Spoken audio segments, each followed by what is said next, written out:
So I'm trying something new with this video. I'm going to do a little bit of a video lesson on a piece I recorded, I think last week, by Agustín Barrios called Oración. And I'm doing this because a subscriber asked for a tutorial, so thought I'd give it a shot. And I am certainly no expert. I'm not a music teacher at all, but I'd be happy to share my thoughts on playing this piece. So again, it is called Oración, and it's by Agustín Barrios. It is sometimes referred to as Oración de la Tarde, but not to be confused with another piece by Barrios called Oración por Todos, which is a different piece, another beautiful piece though. I would judge it to be probably late intermediate, early advanced. I'll be honest, when I first heard it, I thought it was going to be relatively easy. It didn't sound that hard, but then when I actually started getting my hands around it, it proved to be a lot more challenging than I thought it would be. For a score, I'm going to use a score produced by Edson Lopes, or Lopez. I'm not sure how he pronounces his name. If you haven't discovered him, he's a wonderful online resource for sheet music. And I'll put a link to the score that I'm using in the description down below. And it's a very well done score, great fingering. I do change it a little bit, which I'll mention as I go through the piece. I'm not going to perform the piece here, but I do have a video that has a performance of it, or certainly watch any one of the many great performances of it by more accomplished players on YouTube. But I'll put a link to my performance down in the description as well. First, just some initial musical thoughts about the piece. It has a clear melody. It's the upper voice, the higher note, and so I definitely would recommend just playing through the melody at first, just...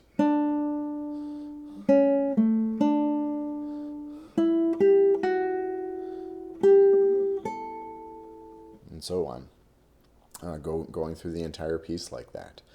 Phrasing is pretty clear. They're all 4-bar phrases, so nothing terribly tricky about the phrasing, but just in terms of getting out a nice melody, well-shaped, do that. And then when you add the other parts, make sure they don't obscure the melody, right? Bass notes you don't have to worry too much about because they're fairly far away from the melody in pitch. But it's those inner voices that we just got to be sure that we're making the melody come out strongly. So for instance, the first measure, first of all, I should say drop D tuning. So tune your 6th string down to D. Sounds fairly good. So anyway, you just want to make sure that that top note sings, comes out loud. You're probably used to doing that, often with the A finger, because so many pieces do that. And then when you play those middle accompaniment notes, make sure they're pretty quiet.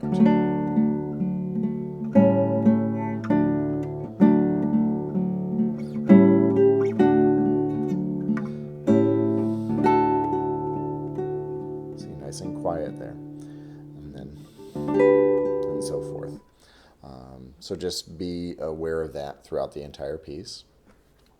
And then a second issue, which definitely became an issue for me, is there's a lot of barres in this and a lot of stretches, and it's fairly long, especially with the little bit of repeat section that it has. And I found my left hand getting extremely sore from playing this. So just be attentive to that. Don't push it too hard. Always make sure that you're stretching your hand out, shaking it out whenever you can when practicing it, and don't just push through intense pain or anything like that. That's a sign that you probably should stop or move on to something else if you're really having a lot of pain. Where I was getting the pain was mostly in this base of the thumb, and then between the thumb and the first finger. And frankly, it was because of the barres. I'm not going to get into barre technique and how you can develop that well enough to, do things like not pressing too hard. Most of us, myself included, tend to press too hard on our barres. And there's also ways that you can have gravity help you. I'm no expert in those areas, but these are, general things that we can work on with barres. I'm not going to get into that with this lesson, but I am going to mention as we go through some places where you just be attentive to not using a barre. Be attentive to places where you can allow your hand to relax a little bit from that. And that's just important to be able to play the piece well. All right, now we're going to do a little walkthrough. Again, drop D tuning. It's in 3/4. Guitarists tend to have this habit of constantly, instead of playing a chord like this, we tend to roll the chord a lot. And I'm guilty of that as well. In Loeb's score, he puts the little sign on there for when he rolls the chord, which it is on this opening chord. And I found his choice of places excellent, and I tried very hard not to do it where it's not notated, just so that I'm not, kind of doing it out of habit. And so you end up with all these rolled chords. But anyway, the first chord is rolled, and I think it works well there. Make sure you start out pianissimo, or not pianissimo, just piano here, because you want to have a gradual build up through this. So don't start super loud. It's not that. It's that. Maybe a little bit tosto. So we got.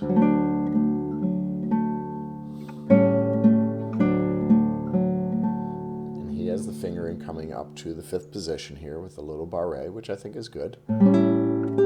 Keeps that melody on the 2nd string, which is a beautiful string to have the melody on. And then up to 7th position. Then what he has notated, and I did end up using this, is to play the next chord right here. The challenge of that is you have this open E string, which can tend to be a little bit loud, and it's not the melody. You want the melody to be the G on the 2nd string. So you just kind of got to make sure to make the G sing out.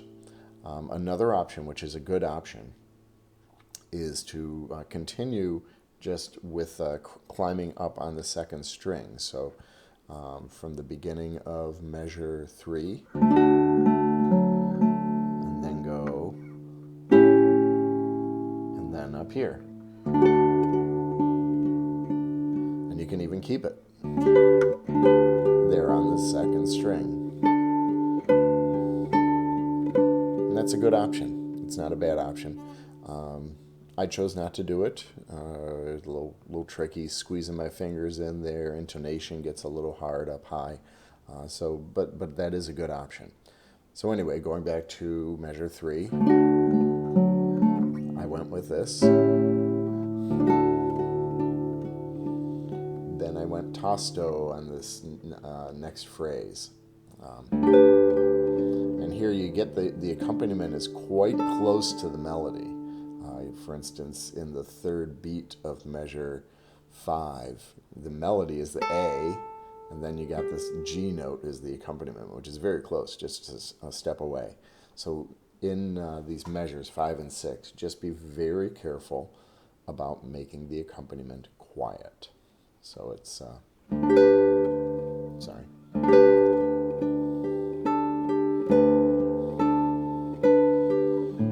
So you can barely hear that accompaniment. And then down to here.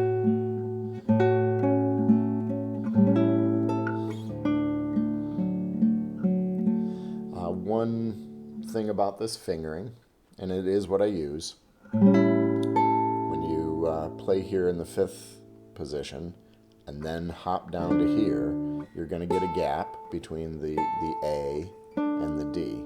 There's no way, you can try it as quick as you want, but there's going to be a gap there. And I went with it. Another option would be, let's see, at the beginning of measure 7, hop down, and that way you can kind of,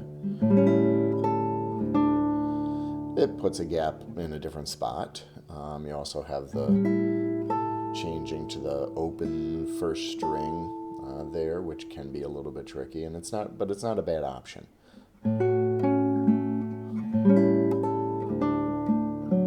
I didn't do that. I went with what is notated there.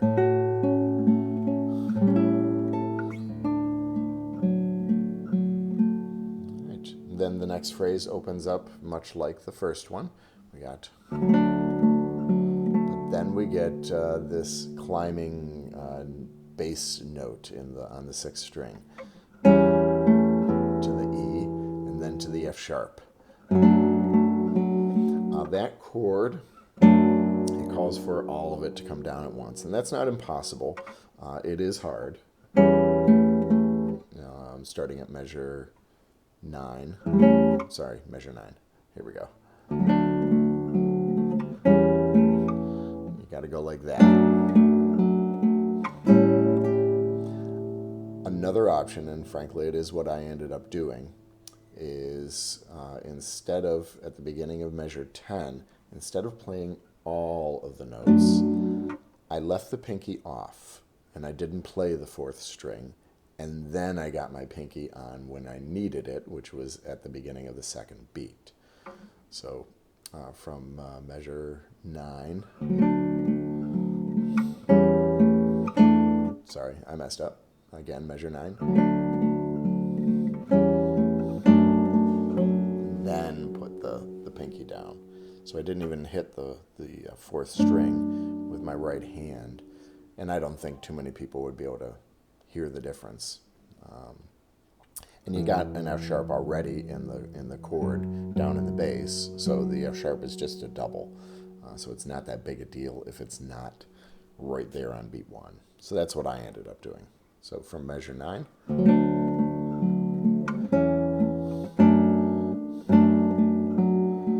then back down to first position for this.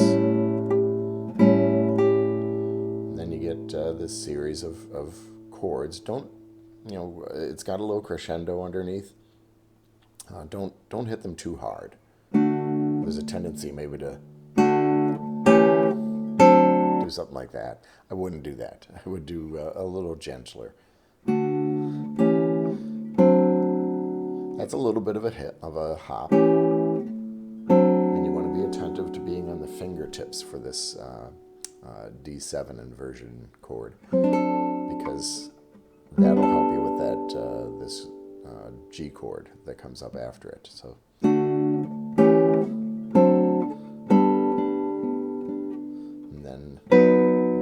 Which is really cool.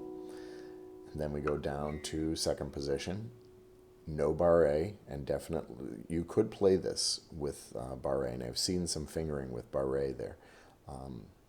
I like it without. It gives the left hand a chance to relax, at least for a couple of beats. Then we go back to a small barré, half barré. And you get this beautiful G minor chord with a B flat there. So I like to let that hold on that note just a little bit.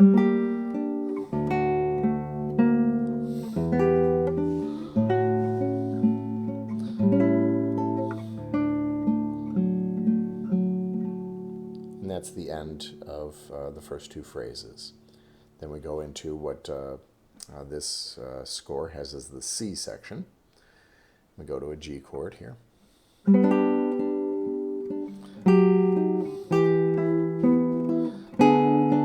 Beautiful chromaticism.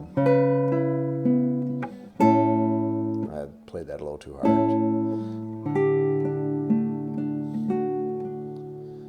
Then we get this section here. Might be a tendency, because of this moving part, to think that that's the melody, and it's not. It's accompaniment. So keep those notes quiet. The melody is that open E string.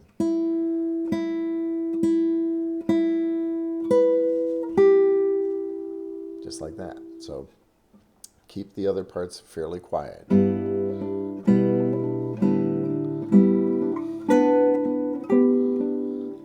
And I'm doing what he has there. Oh, no, I'm not. I'm using 4 and 3 instead of 2 and 3. I can, yeah.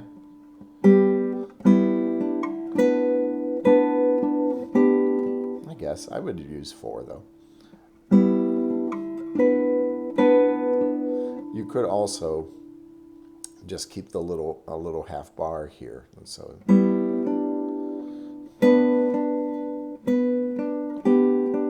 But that's a bit of a stretch, definitely. So I kind of like it the way I did it. And then I change the fingering. He hops up here too.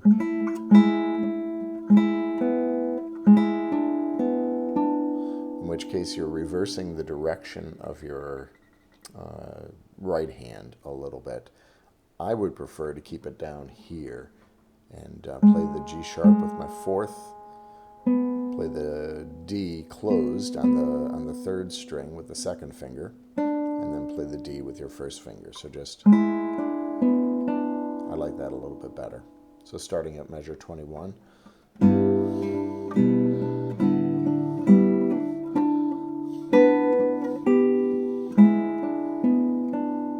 Then I go down to open position. And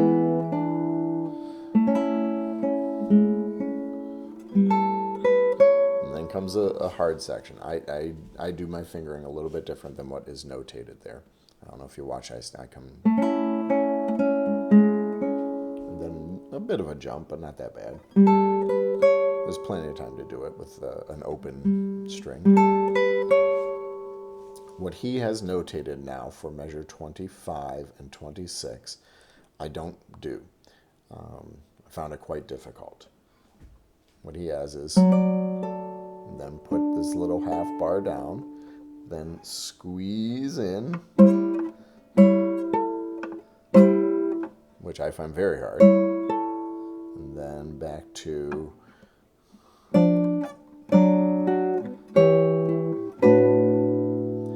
I don't do that. If you want to work on that, great. I found that quite hard, and I found a solution, quite honestly, by taking out a few notes. And I know some people won't want to do this. They'll want to play what's written.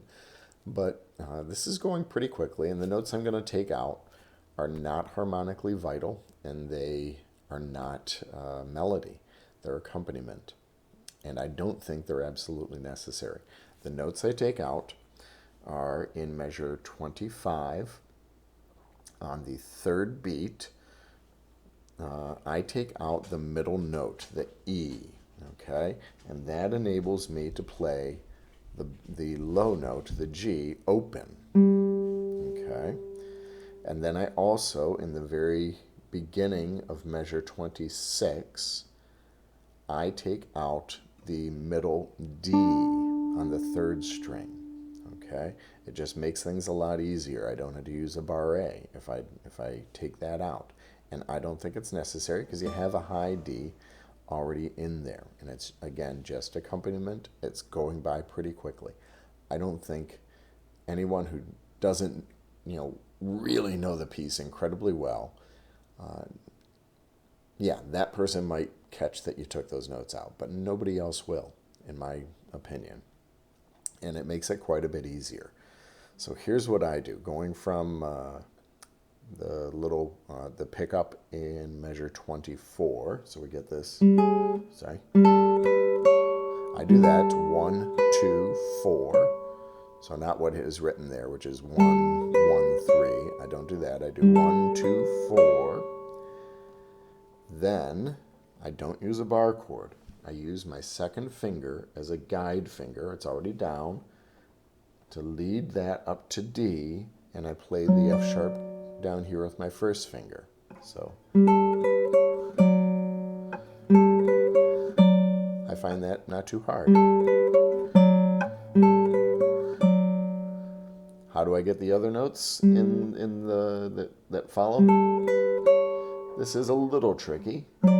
You gotta squeeze the A in with the 3rd finger. It's not as bad as I thought it would be. The tendency, the natural position of the hand is to want to do it like this, in that position. And I'm reversing those two. It's not that bad though. And then I get the D with the pinky. A little bit of a stretch with the pinky, but again, not too bad, especially in this upper position where the frets are closer. Okay, now in the third beat of measure 25, because I'm taking out that middle note, the E, I can just go down to here, get the open G, and that's not too bad at all. So that's fairly easy. All right, and then the next beat, again, I'm taking out this D down here, so all that I got is no barré needed. Then I just play the rest as is written. And to be honest, you could, even though that's a nice note, that G adds some nice harmonic color. It makes it a dominant chord, makes it the 5 chord. If you left out the G, I'm not so sure anyone would notice. Again, unless you really know the piece super well. Here's that measure with the G. And again, I'm taking out that. I don't think you'll miss it that much. And with the G. Here it is without the G.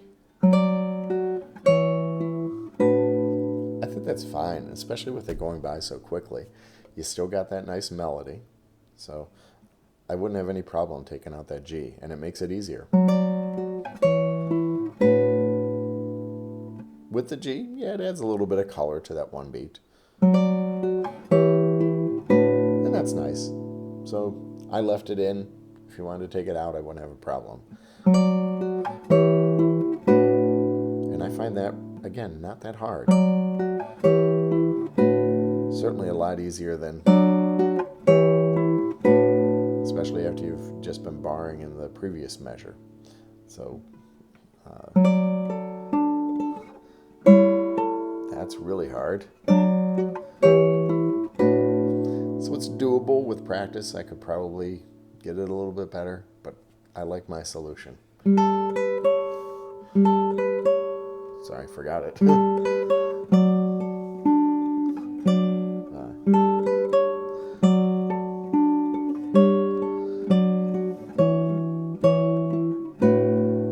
think it works.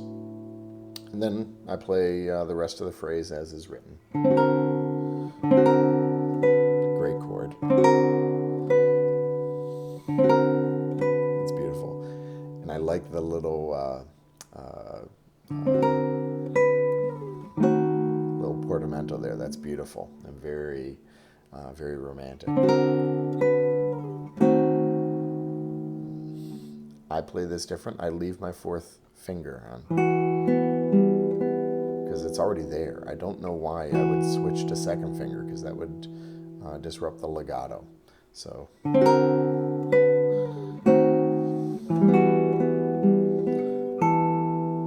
just got a little bit of a hop there in the bass note, but your melody is more legato when you play it with the 4th finger.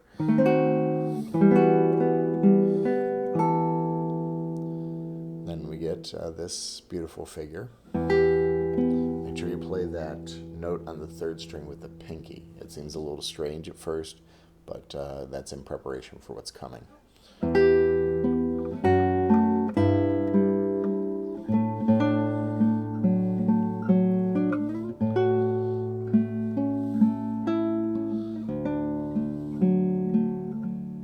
Beautiful, beautiful ending to a phrase. Simple, but just gorgeous. All right, now starting at measure 33, and what this score has labeled as the E section, we go into D minor. Some definite challenges in this part. I think I do the fingering as is written. There's a crescendo there, so I like to bring that out. Like that.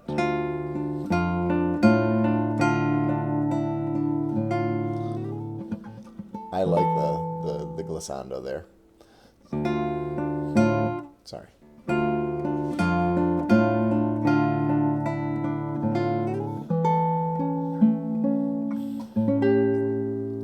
like to go tasto here, kind of dark. So that's a beautiful phrase.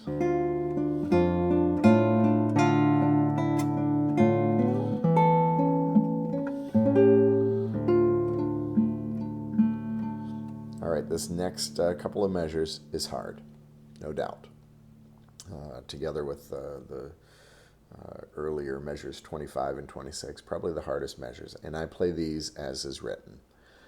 You got this bar chord at the 5th fret, and then you get this really big stretch. Like that. It's hard, no doubt about it.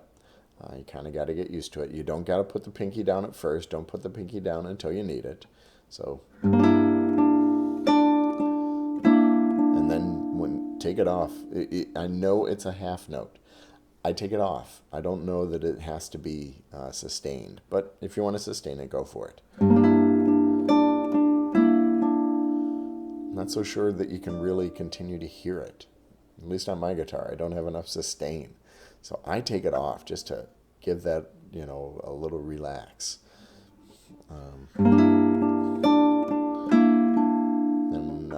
Then you can contract it back to in position, in 5th position. And really, you don't have to put the 4th finger down at the beginning of the beat. You could do. And that would be fine. Now we get a chance to relax. So take the bar A off and feel your hand relaxing. Be aware of it. You do reverse the right hand position to do that. But the only other option that I can think of is to do that. And that wouldn't be bad. I suppose you could try to get the E here. Oh, yeah. But gosh, that's no fun. The advantage is you keep the E on the 2nd string. It's closed. But boy, I would keep it open.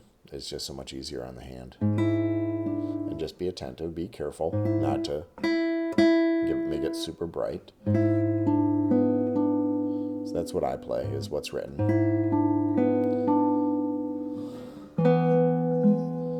Then short little bar, just these 2 strings, the 2nd and 3rd string, and then you're done with the bar A for that beat, and make sure you lift it. You could leave it on, you could put a whole bar A here and just, but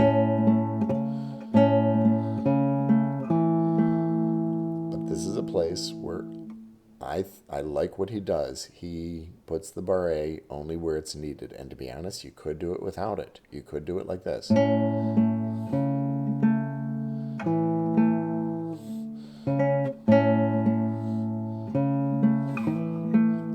Be a good option. I do leave it on, or not leave it on, I put it on for just the first beat. Is that right? Yep. But then I take it off, 4th finger as it says. It's a bit of a stretch there, but not too bad.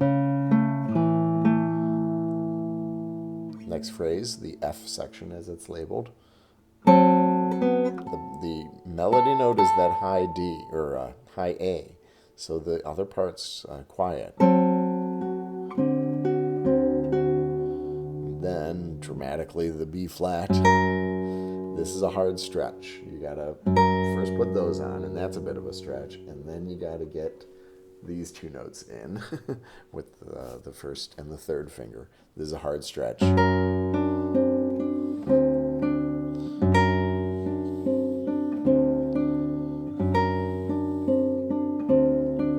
It's doable. In the next measure, which is measure 43, I do a different fingering.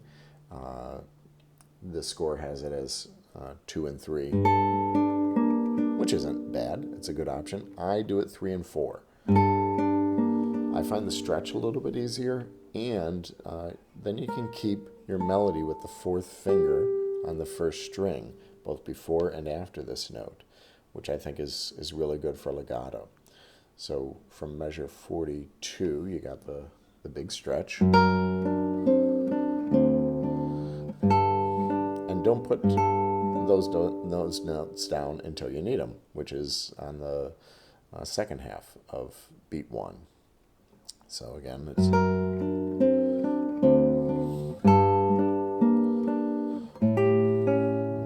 keep the melody with the 4th finger on the 1st string.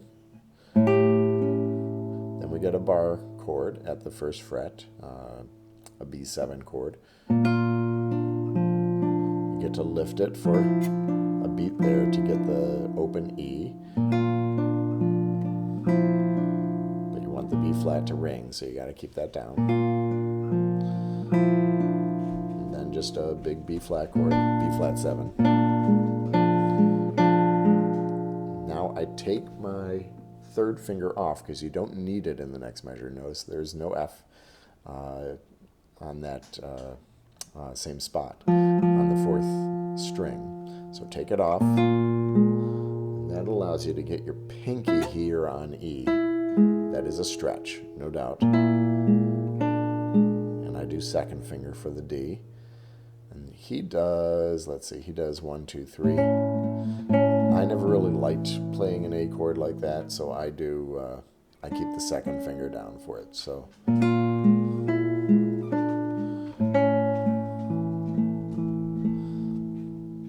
Then you could do a barre, keep a barre down there, this little barre, but I, again, recommend lifting it, giving your left hand a chance to relax. So from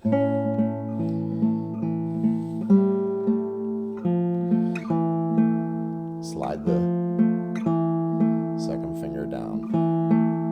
You could shift that. Yeah, it's actually shifting it to the 3rd finger would be a good idea.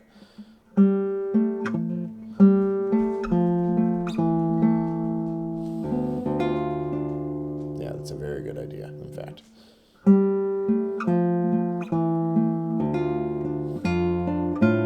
I'm just doing the repeat here.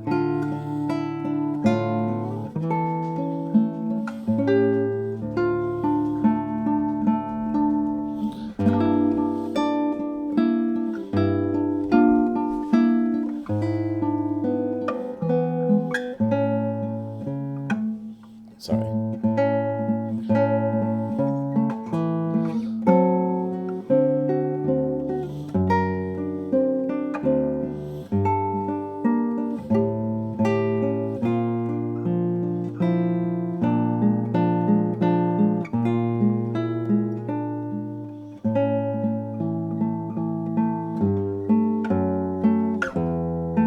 That's what he has written, coming down to 3 and 4, and that's not bad.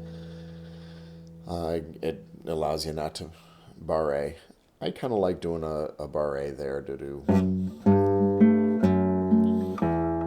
because that puts you in a nice position for the repeat.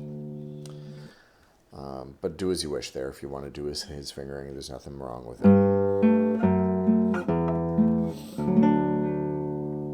And then you're not doing a barre. All right, and then we have a repeat. It goes back to the beginning, all the way through measure 16, and then you go to coda. So I'll pick it up at the coda. We'll actually pick it up at measure 16 so we can see where we came from. We got, you can take that shape and just shift it up to 7th position.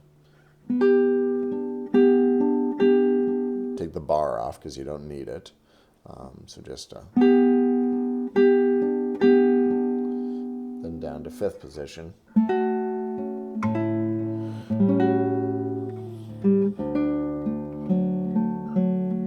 Nice descending bass line. I would bring that out. Then back up to 7th position.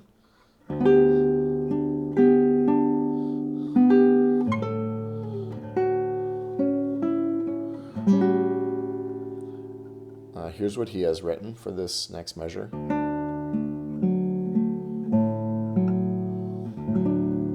Which is lovely. Has the word there, morendo, dying, to a pianissimo at the end. And that's fine, I like that. Beautiful. I simplified it a little bit. I stayed down here, and I didn't play that last chord. I just played an open D note.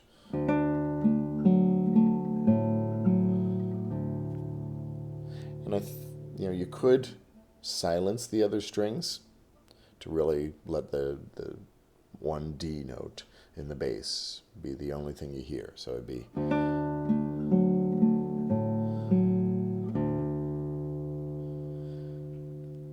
I gotta say, I don't know that I like it that much. A lot of pieces I like it, like with Soar, when he ends with just a bass note, I like very often just that bass note. But here, I think I'd like to have the chord ringing.